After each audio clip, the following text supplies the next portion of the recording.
tenures at Indiana University and also at the NCAA. The university will identify and announce members of a search committee that will assist Chancellor Steinmetz in the search for a new vice chancellor and director of athletics. Long had lost the support of many of its fans, alumni, key supporters, and members of the university leadership. Long has a $100,000 buyout. In 2015, Long was named Athletic Director of the Year by Sports Business Journal and was also the first chairman of the College Football Playoff Selection Committee in 2014 and 2015. Long will remain on the committee through the end of the season, according to the College Football Playoff Committee. At least that is what's been said. And he's the second high-profile athletic director to be let go this season. Nebraska fired Sean Eichhorst amid issues with the football and basketball programs. And Brett Bielema, well, who knows if his job is on the line after the boss got let go. On the phone with me is a good longtime friend of mine who's been covering the Hogs for the last 12 years from ArklahomaSports.com. Mr. Grant Merrill, good evening, sir.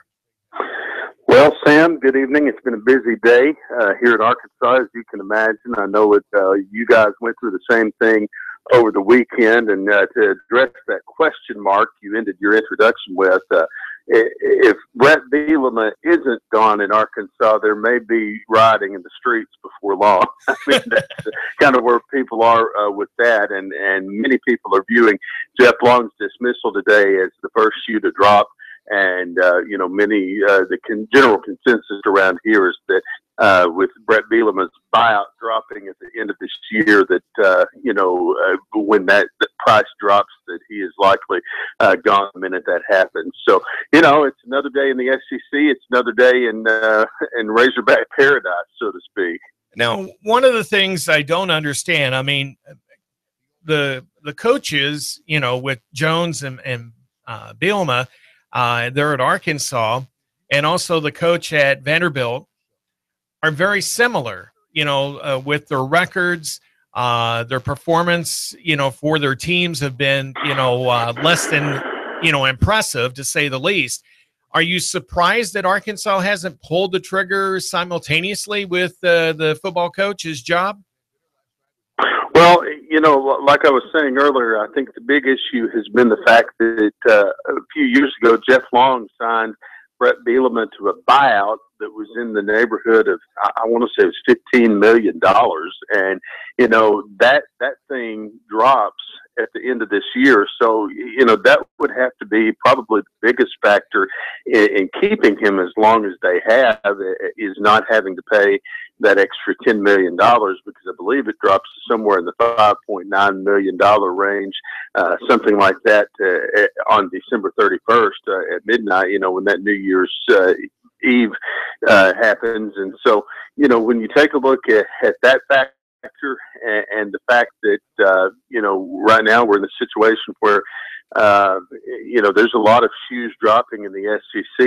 I think that money is probably the biggest reason that they kept Brett Bielema at this point. Now, Long, as far as he's concerned, there's been a lot of different things that we can get into as to, why Jeff Long's support dropped. Because, at the beginning of this year, it wasn't really even a thought among the general population in Arkansas that Jeff Long might be gone. But, as this season has continued, and, when Arkansas is at a point where mediocrity would seem pretty nice right now, this is, many people are comparing this to the worst football season, even worse than Danny Ford's last season at Arkansas back in the late 90s. And with Jeff getting his dismissal today, that will actually ease up some of the control that he had on the football coaching search.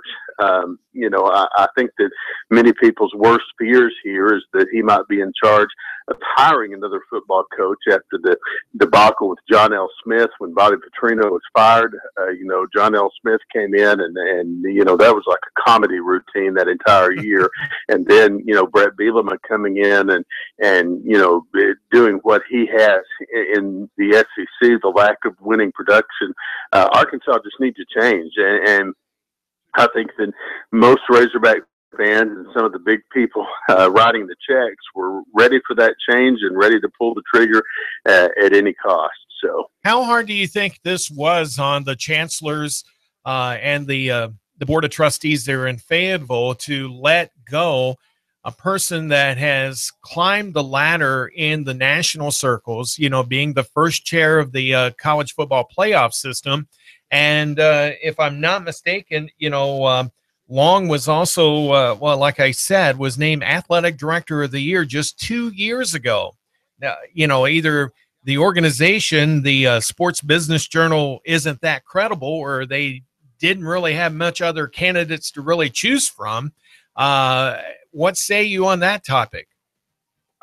You know, on the outside looking in, on paper, Jeff Long looks to be an excellent athletic director, and I think that he's got some incredible credentials. I mean, you know, you're the first chairman of the National College Football Playoff Committee. You know, you've got those national honors, but the thing that happens here, Arkansas is a unique state, as you well know. I mean, you spend a lot of time here and you know, born and raised in this area. And as you know, everybody knows everybody, and everybody who was used to having the access that they had under the Frank Broyles era, you get some of those perks taken away in a state like Arkansas, where the Razorbacks are the only game in town, pretty much. You know, that when he started locking some of those things up with major donors and just kind of ignoring the will of a lot of Razorback fans. I mean, you went from Frank Broyles, who up until he died this year had his name in the phone book. I mean, you know, you'd call him at home and he'd answer the phone and typically have a conversation with you. I've done it myself. Yeah. But, you know, you go from that to basically having an athletic director who's inaccessible and did not really put the will of, you know, not necessarily the major donors. I think those guys probably got their way in many circumstances. But, you know, in Arkansas, you've got people who are lined up to be Broyles Matthews sponsors or donors, and they end up in their $25,000 a year. That's not exactly chump change. No. And, you know, when those people are giving, you know, the part of their retirement and part of their the money that they've earned over the years to give back to the university at that level, and just kind of getting the door slammed in their face when they call with a complaint, that's just that's not the way that it was done. You've got to remember, Arkansas only had 2 athletic directors since 1972, 1973. Right. And, you know, when Frank Broyles, he understood how to use the media and how there was a mutual respect there. You didn't really get that vibe in the Jeff Long era. And I mean, I was operating a sports radio station in Fayetteville at the time that Jeff Long was hired, and I saw firsthand how, you know, there was an open door policy for media members at the university, and that suddenly went to having not any access other than whatever came with a press release and an email. You know, when you go from that one extreme to another, it really kind of takes a toll on people's opinions of the university. Here's a good example, Sam, and you probably remember this from your radio days. Frank Broyles, any radio station in Arkansas that ran the Razorbacks, they got season tickets. Mm-hmm. And I mean, they weren't just season tickets. We sat on the front row. You could reach out and touch, you know, some of the players. It was that close. Oh, yeah. And, you know, he really took care of the media, and in return, they took care of him. Very true. And, you know, that really fostered a great relationship. I mean, you had nearly every radio station in the state carrying Arkansas Razorback athletics, and right. no other university could really get their foot in the door with a lot of these guys because of that type of treatment. And so then, you know, and that's just one segment of it. That's just one segment of corporate the business that was taken care of by the university. You think of all the other people who are writing big checks, and, you know, they see their wings clipped, so to speak. You know, that doesn't go over real well. So, you know, it went from being a very I hesitate to use the term good old boy organization, but it went from being you scratch my back, I'll scratch right. yours type deal to a very corporate, rigid structure at Arkansas, and I just don't think that the donors and the powers that be ever adjusted to that change. No, and I knew Coach Broyles probably from about 1982 forward. Great individual, and I mean, when he took over the athletic director's job, it was prior to Arkansas's last big run as a national champion in the mid-'70s, and with that, he did it on a part-time basis until he realized, this really deserves to be more of a full-time job. And finally, he gave up the head coaching duties and stuff and really was an ambassador for Arkansas. It didn't matter whether it was with athletics or just with the school, but overall, as a fine Southern gentleman, and he will be deeply missed by all Razorback fans and people that came across his path through the years and stuff. But I get what you're saying. I'm going to shift gears on you here a little bit, Grant. We're talking with Grant Merrill from OklahomaSports.com, talking about Arkansas making a change in their leadership in the athletic department. Do you feel, Grant, that this is probably the start of some other programs kind of cleaning house, no matter if they get rid of their AD or just get rid of their football coaches or what? There's a lot of schools in the SEC right now that are clamoring for change. Tennessee has to be one of them at this point. I've been in Neyland Stadium and felt the earth shake when Tennessee scores a touchdown, and to see where that football program has gone, in addition to seeing where Arkansas has gone. So many people right now that they just want excellence out of their football, and these massive salaries that we're paying college football coaches and only getting 4 wins a year. I mean, I think that fans are starting to send a message to these football programs that this isn't going to work. And Arkansas had some good years under Bobby Petrino. And you take a look at where Arkansas was at the end of 2011. I think we were ranked number 4 in the country. We went and played Kansas State in the 2012 Cotton Bowl on January 3rd, I believe. And, you take a look at going out on that note, then, Bobby flies over the handlebars on a highway outside of Fayetteville. And all of a sudden the football program goes in a downward spiral. Everybody knew that at that point you had to hit a home run with your coach to keep the program at that level, because most coaches have said Arkansas and Fayetteville in particular isn't the easiest place in the world to recruit to. Oh, no. Well, fans want that taste of victory back here, and I would assume that it's the same for other schools. It's the same in Tennessee. It's the same in Florida.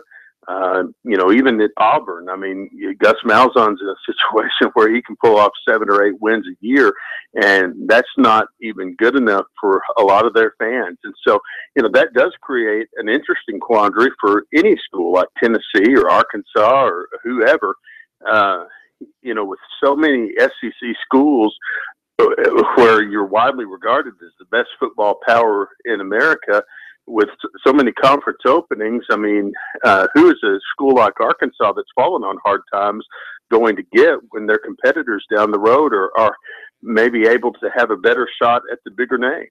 Right. Now, do you feel that programs such as Arkansas, Tennessee, other schools that have got coaches that are sitting on the bubble, as we may call it, like LSU, even though Ed Orgeron has done a great job elsewhere here in the conference. Then you got Mississippi State, who's got an interim head coach who's actually done a great job, in my opinion, with the resources that he's got for players coming into this. Yeah, that's Ole Miss. Or Ole Miss, rather. I'm sorry. Ole Miss has got the interim coach this year. But, right. Yeah, you're absolutely right. To be dealt that hand and just out of nowhere, Hugh Freeze gets caught with a woman of ill repute. I mean, right. To be going from being offensive coordinator or whatever to your interim head coach, he's done a remarkable job. Right.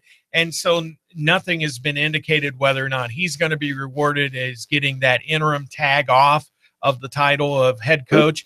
You got Vanderbilt that's having a difficult time. I mean, Vanderbilt really hasn't been that stable as far as having a consecutive, successful program.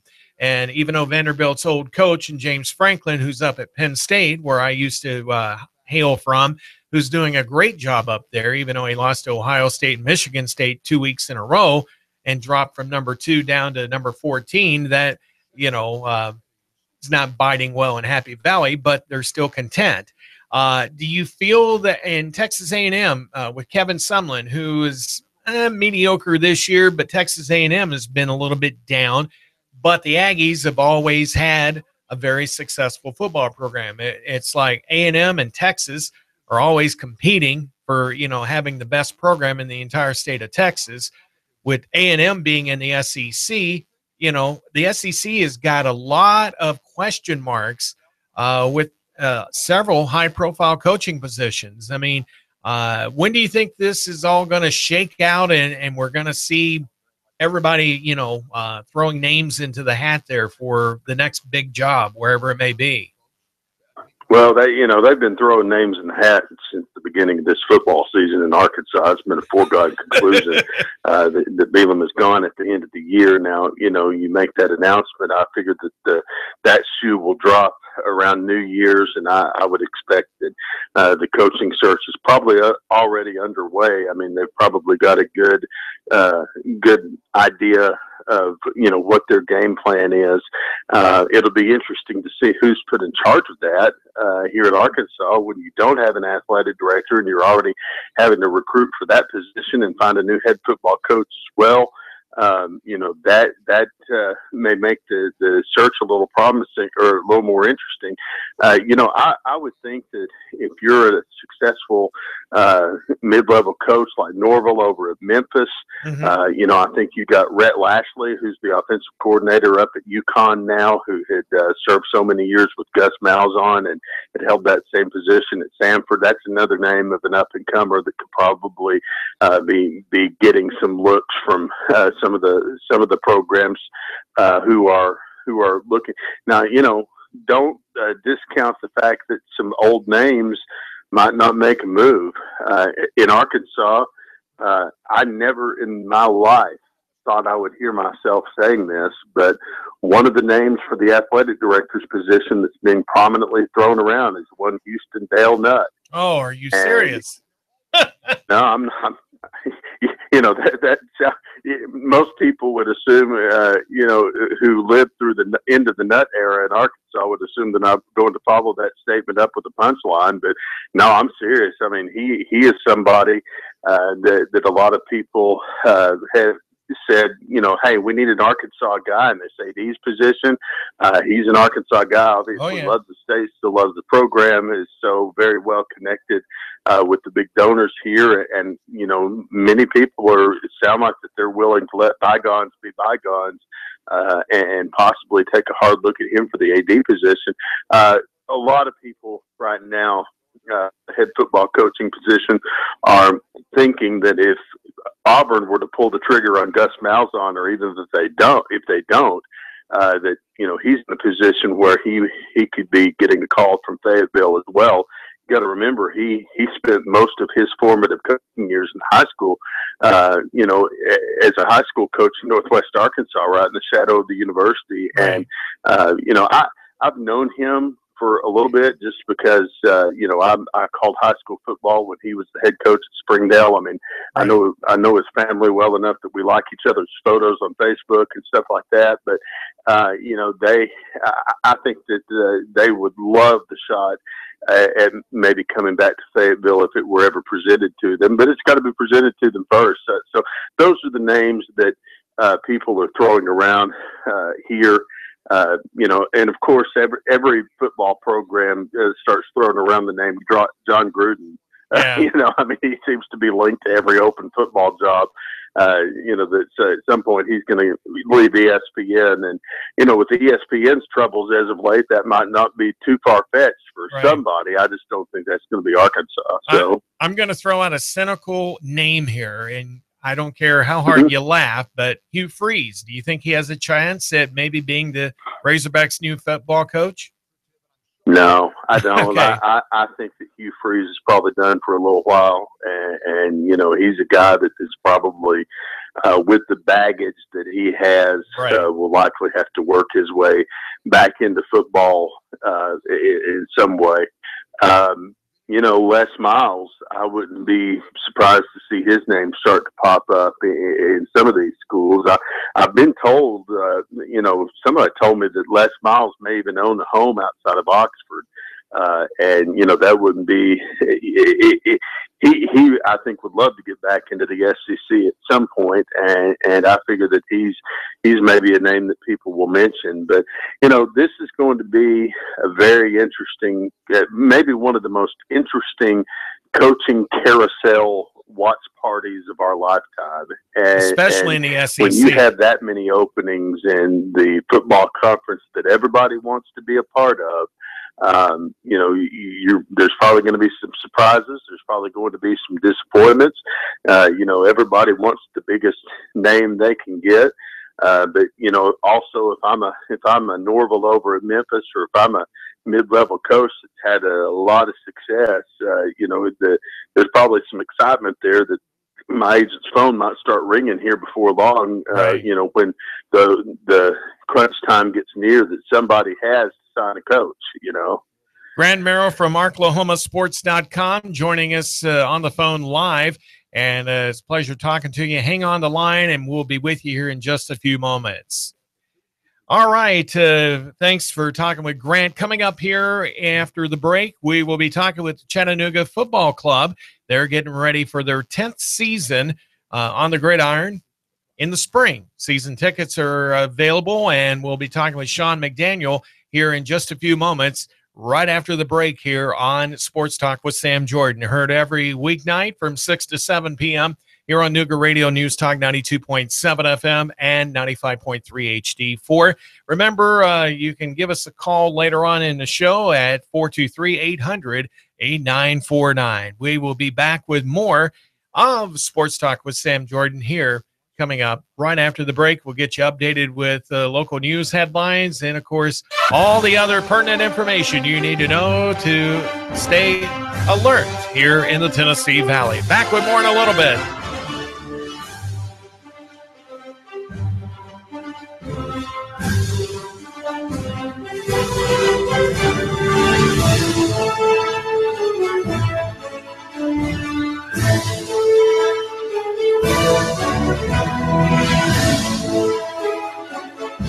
The Tennessee Valley's news talk leader, Nooga Radio, digital FM 95.3 HD4 and 92.7 FM. 3, 2, 1. Chattanooga Radio, digital FM 95.3 HD4, 92.7 FM's news now. A major drug bust in the Chattanooga area. The Lookout Mountain Judicial Circuit Drug Task Force executed a search warrant at a home on James Street in Rossville, Georgia, and the police say that they found 8 pounds of methamphetamine and 5 pounds of high-grade marijuana. 2 individuals were arrested, and now the search begins for their supplier. The city council voted 8-1. You're going to be able to drink beer on Station Street in between the Terminal Brew House and the Chattanooga Choo Choo, but that's the only place you'll be able to carry your drink outside. City council voting 8-1. Chip Henderson, the only no vote. The ordinance will go into effect in 2 weeks, and patrons will be required to carry special cups labeled Terminal Street. A jury from Chattanooga has been assembled to hear the Holly Bobo case, a murder case out of Hardin County. Dylan Adams set to stand trial May the 29th, 2018. Russell Stroud, Nooga Radio News Talk 92.7. Now. Expect clear skies to continue through your nighttime. Chilly again overnight, lows into the upper 30s. For Wednesday, morning sunshine giving way to more afternoon clouds, highs near 60. Tomorrow night, a brief shower possible, not much. Dry and milder Thursday and Friday, highs lower to middle 60s. State Farm is there with insurance when things go wrong, but also there to help life go right. With all kinds of combinations that can help save you time, money, and simplify your life, talk to an agent at 800-STATE-FARM. And I, 1412 Chief Meteorologist Patrick Horn. Traffic, news, and information. Nooga Radio, digital FM 95.3 HD4 and 92.7 FM. An automated nuclear missile defense system has suddenly entered into launch mode, and you are the only one who can stop it. Escape Experience Chattanooga. Your team has just been infected with a deadly virus. Your only hope? There, in an abandoned farmhouse. Escape Experience Chattanooga. Handcuffed in a maximum security prison, you have an hour to flee. Escape Experience Chattanooga. These escape scenarios and more at Chattanooga's best escape room game and team building platform. Call now. Slots are limited. Register online at escapeexperience.com/Chattanooga. Escape Experience Chattanooga. Pulse Centers of Chattanooga offers non-medical solutions to your body's problems using a state-of-the-art technology called pulsed electromagnetic fields, PEMF for short. We help fuel the body's natural healing response. If you're tired of taking harmful, addictive drugs that only dull your pain and cause awful side effects, the knowledgeable, friendly staff at Pulse Centers can help you end that cycle. Call to schedule a free whole body assessment at 423-771-7755. That's 423-771-7755. Nooga Radio, digital FM 95.3 HD4 and 92.7 FM knows your opinion is important. So call 800-8949. Agree or disagree? Call 423-800-8949. 800-8949. Nooga Radio, 92.7 FM and 95.3 HD4. News Talk Nooga Radio. Sports Talk with Sam Jordan continues here on Nooga Radio 92.7 FM and 95.3 HD4. Glad to have you along wherever you may be, whether it's here in Chattanooga, throughout the Tennessee Valley, or around the world. You can catch us on YouTube and also on Facebook Live as well. And, of course, check out our website at noogaradio.com.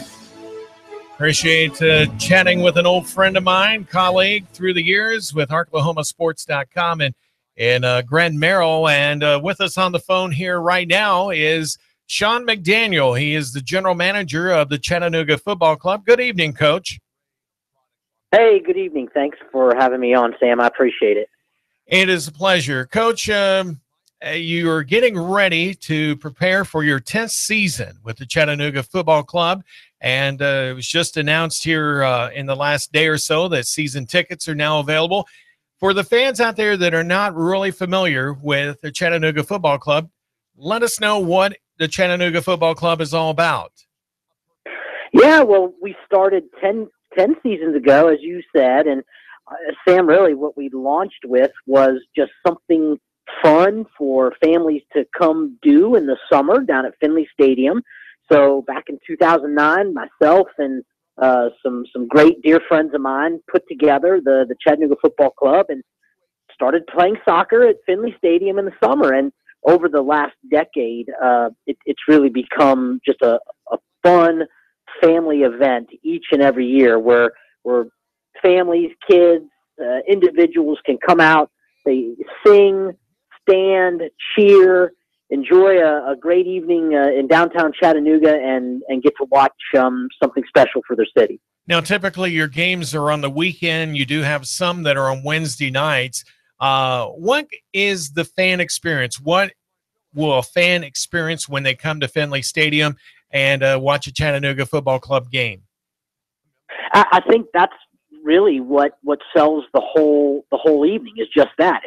It's being able to come to the game, getting there an hour early. It's all general admission, so if you get a season pass, you can actually get in 30 minutes before everybody else, find your seat, sit down, and then really get to take in the whole atmosphere of the night. And what that means, Sam, it's the Chattahooligans, it's thousands of fans all singing music, singing chants, singing songs, having an ice-cold beer, and really watching your community come together for 90 minutes and be a part of something that's uniquely Chattanooga. And if you come once, you'll come again, and we hear that all the time. So if fans have not been to a game, they need to come to one just to experience the whole night. Not to mention that it's good soccer being played, and we've had some success on the field as well with that. Now, soccer, I mean, really is pretty much an accepted sport. I mean, all across the country. Doesn't necessarily mean that it's a geographic oriented type of a sport, but you're still on the amateur level. You're actually looking at going pro next year. Is that correct? Yeah, in 2019, our hope is to be in the full professional league, which would allow us then to play more than just May, June, and July, but play games really from April all the way through October. But in 2018, in our 10th season, we'll stay right where we are. We hope to have anywhere from 10 to 15 home matches. And again, our fans get to come out and enjoy a great evening in the summer in the downtown area. Now, who are some of the teams that the Chattanooga team goes up against? Well, I think one of the ones we love to hate, so to speak, the New Orleans Jesters. Okay. They're back with us. Inter Nashville, who beat us last year at home in the playoffs to advance, and we're excited to say that we'll be announcing a couple of new teams in the Southeast. I think it'll be the strongest, most well-represented conference we've had geographically in my time being with the club. Okay. Now, like I said at the beginning of this interview, you just announced season tickets are on sale. What are the parameters on that, and how can fans call or visit a website or stop down at the offices to get a season ticket? Well, I think the greatest benefit of the season pass is it gets you in every single game we play. And in years past, we've played teams from Major League Soccer. We've hosted international matches. We've had deep playoff runs. And if all comes to fruition again in 2018, a season pass holder will get to enjoy all those home games for the price of, just a handful because they've purchased a season ticket. Right. I think some of the other benefits we're offering this year is we always have a huge party for fans who purchase the new home jerseys. We have a big reveal party where we show the new jersey. We usually do that in March or April. And this year we're going to invite everybody, whether you're a season ticket holder who didn't buy a jersey or you're someone who bought the highest package and get everything you could possibly get. We want all season pass holders to come to the party, which we'll announce in a couple months when that is, and enjoy a great evening and see the new kit and be a part of something special, we hope, in 2018. Now, I'm assuming that you have a lot of returning players that will be coming back. Who are some of the ones that have helped propel, Chattanooga out there into the forefront, and also with the coaching staff? Well, our coaching staff will remain the same, and really they've been the important piece to all of this as we recruit these young men to come play in Chattanooga. John Carrier will be back. He's been with us for a number of years, a fan favorite. We hope to have Jordan Dunston back, one of our defenders. We expect him to be back. And we're working hard to get Greg Hartley back here with us. Unfortunately, he was out of the country last season with some visa problems, but we're working extremely hard to bring him back in. And I think our fans will be in for a lot of familiar faces, but some new ones too that will hopefully propel us further into the playoffs. How can fans find out more about the Chattanooga Football Club? ChattanoogaFC.com. Just go to our website. It's all over the place where you can read about our history, our news. There's, of course, merchandise, season tickets, and it's really a robust site that can tell new fans and old fans alike everything there is to know about the Chattanooga Football Club. So the season will kick off in April of next year, if I'm not mistaken, or is that May? May. We'll actually officially start in May, although we're working hard to find a preseason match, hopefully in February. Details to be announced within the next month or so, but officially May is when we'll start our regular season. All right. Sean McDaniel, General Manager with the Chattanooga Football Club, and it's always a pleasure to speak with you, and hopefully we'll be talking with you more as we get closer to the season here. And once again, fans can go to ChattanoogaFC.com to find out how they can get season tickets. Can they also get them anywhere else other than the website? They sure can. We have our partner over on the North Shore, Winder Binder, on Fraser Avenue. They sell the season passes and all the latest CFC apparel. Go by and see David over at Winder Binder, and he'll get you set up. All right. Thanks again, Coach, and it's a pleasure talking with you. Thank you. All right. That's Sean McDaniel, general manager of the Chattanooga Football Club, and they're getting ready for their 10th season. So that is great news in itself. And season tickets just announced that they're available for sale. And you can go to ChattanoogaFC.com or Winderbinder over on Fraser Street over on the North Shore to get your season tickets.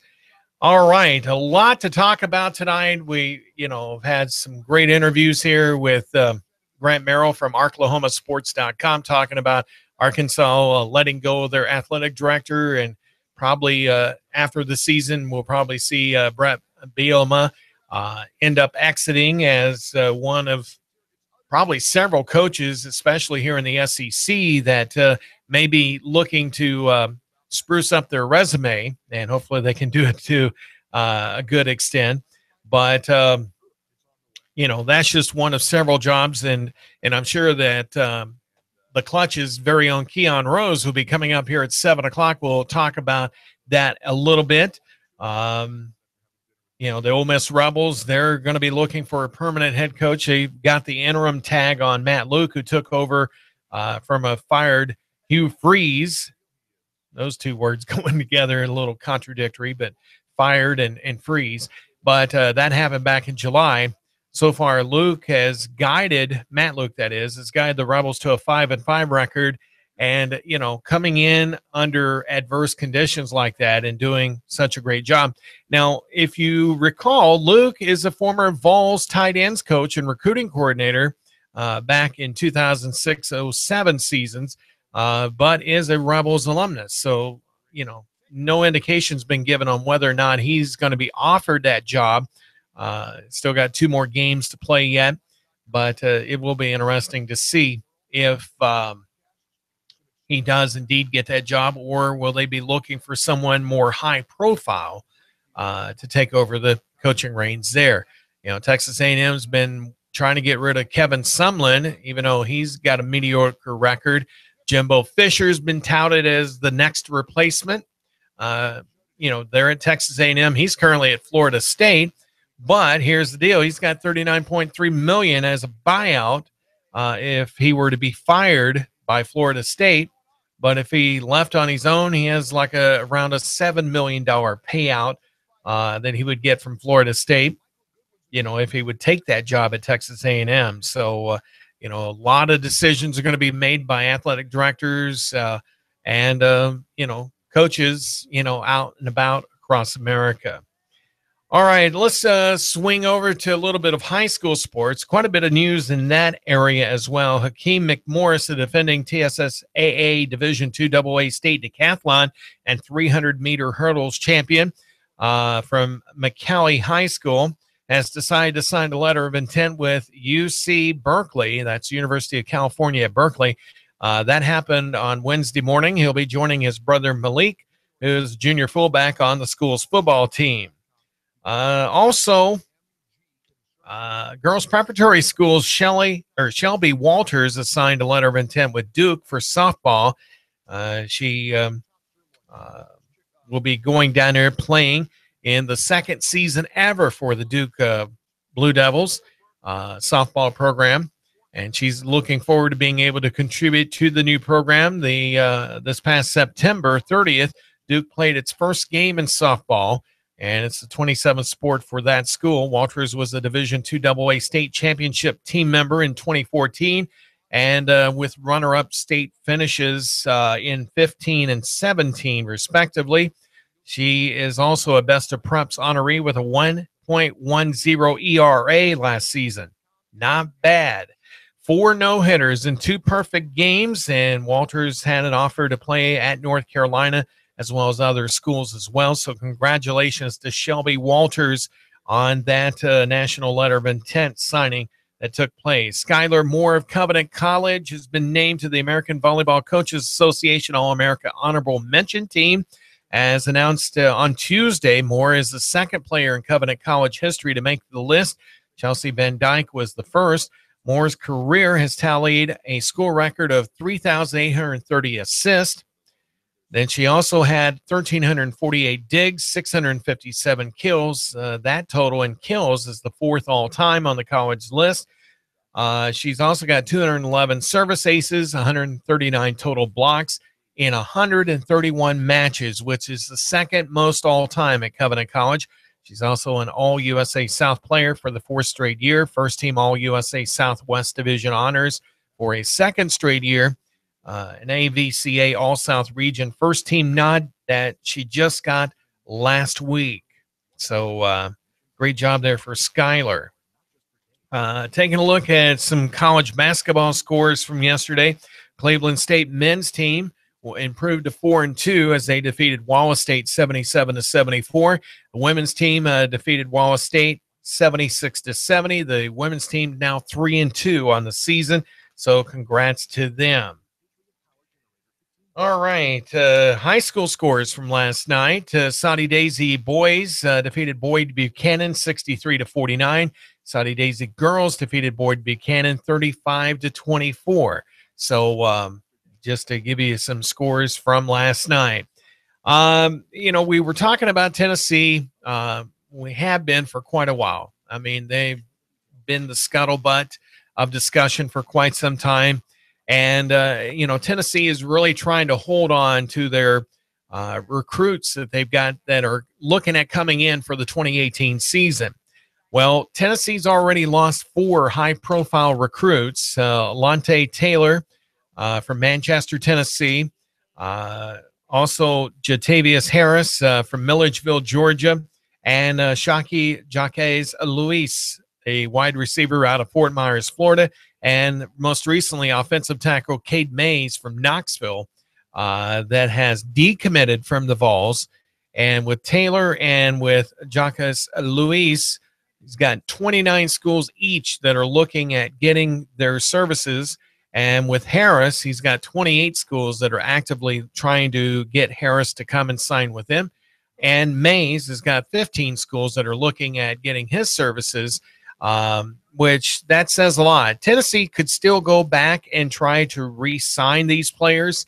However, usually when a player decommits, they don't typically come back unless there's a major name and, they like the scheme of things that program and that future coach for that school usually brings to the table. 423-800-8949 is the phone number to call. 423-800-8949. Operators are standing by to take your call here on Sports Talk with Sam Jordan here on Nooga Radio News Talk 92.7 FM and 95.3 HD4. A disturbing story. Tennessee State football player was kicked off the team and expelled from the school after striking a coach twice in the head during Saturday night's game against Southeast Missouri. 22-year-old Latrell Lee of Dothan, Alabama, was the senior defensive end on the squad. And a video shows Lee striking strength coach TJ Greenstone twice in the head, knocking him to the turf on the sideline while the game was ongoing. Greenstone, you would think strength coach, normally wouldn't be on the sideline. His job during game days is to make sure that the players stay behind the line and don't get out onto the field to be assessed a penalty for too many players on the field. And so that's the reason why Greenstone was down there on the sidelines. And Greenstone getting hurt, evidently, Lee thought that, there was more to it than just that. But evidently very agitated, to say the least. Head coach of East Tennessee State wants to rekindle the rivalry experienced at UT Chattanooga. Head coach Carl Torbush wants to reestablish the much-heralded series between the schools. This weekend, these same schools will tangle in a Southern Conference showdown at Finley Stadium here in Chattanooga. Mocs have won every matchup between the two schools since 2004. 2003 was the last time that East Tennessee State was able to defeat the Mocs. So, be interesting to see. But story that came across that has been getting a little bit of talk. And, UT Chattanooga keeps seeing dwindling attendance at football games that are played at Finley Stadium. The question is asked, has the time came for the school to finally leave the Southern Conference for a move up to the football bowl subdivision, which is where most of the Division I schools are, situated in, and possibly join the Sun Belt Conference or the Ohio Valley Conference.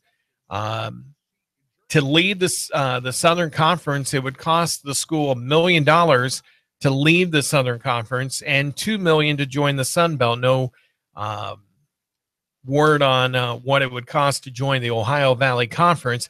Now, in the Sun Belt, there's teams like Appalachian State, Georgia Southern, Georgia State, and Coastal Carolina, and possibly Troy and South Alabama that are also nearby that would create some regional rivalries. But if they would join the Ohio Valley Conference, that would bring teams such as Austin Peay, Tennessee State, Tennessee Tech, and UT Martin to go up against in football. And then when basketball season gets here, you can throw in Belmont that just participates in basketball, the revenue sports. But supposedly, according to a published report earlier this year, the Sun Belt Conference would make Chattanooga as the conference or league headquarters, and a possibility of McKenzie Arena as the venue for the basketball tournament as well. What are your thoughts about that? With UT Chattanooga trying to improve on its attendance by playing other schools that are in another conference, or leaving the Southern Conference and joining either the Sun Belt, which is more in line with what UT Chattanooga, the size of the school, is, with other schools in that conference, and also with the OVC. OVC's been around for a long time, mostly Ohio, Indiana, Illinois, and they've gradually moved into the South. Over the last several years, there's been a lot of conferences that have been realigning, and that's why you see the high payouts for leaving a conference and a high payout to join a better conference for those schools. So the shifting never gets done either. So, all right. UT basketball program got its final tune-up before the battle for Atlantis in the Bahamas. That will put the number 19 Purdue Boilermakers on target next Wednesday. Could possibly see number 3 Arizona, number 5 Villanova, SMU, Western Kentucky, NC State, and Northern Iowa as a possible opponent for the Vols in that tournament down in the Bahamas. So it would be a nice way to enjoy some very nice warm weather as the basketball season gets underway. And we wish all of our school programs, whether they're high school, college, or some of the regional schools, the best of luck and success in their seasons as well. Talking about the East Tennessee State game that's this Saturday here in Chattanooga, several local ties with some of the East Tennessee State players. Quarterback Austin Herrick hails from Cleveland. Defensive back Tariq Stewart is from McCallie, and linebackers Austin Gatewood and Alonzo Francois, and wide receiver Tony Francois are all from East Hamilton. So they're going to be having a little bit of a homecoming of sorts to the area when they come into town to take on your UT Chattanooga Mocs this Saturday. So, wow, it's hard to believe the hour has passed so quickly. And like I said, I want to thank Grant Merrill from ArklahomaSports.com for joining us, talking about SEC coaches and ADs that are right now in the midst of the shakeups all throughout the area. And then also with Sean McDaniel from the Chattanooga Football Club, as we're talking about Chattanooga Football Club's upcoming 10th season. They're at Finley Stadium. Next May, things will get underway, and they'll have a big preseason jersey reveal and party, so you can get all excited about the upcoming season next year here in Chattanooga. Well, don't forget the Clutch with Keon Rose is coming up next here on Nooga Radio News Talk 92.7 FM and 95.3 HD4. I'm sure it'll be 1 hour of fun-filled information, and you also have the opportunity to call in at 423-800-8949. Don't forget NASCAR, final race of the season coming up on Sunday for Miami-Dade International, right here in your NASCAR racing station. News Talk 92.7 and 95.3 HD4. Until tomorrow night, have a great night. So long.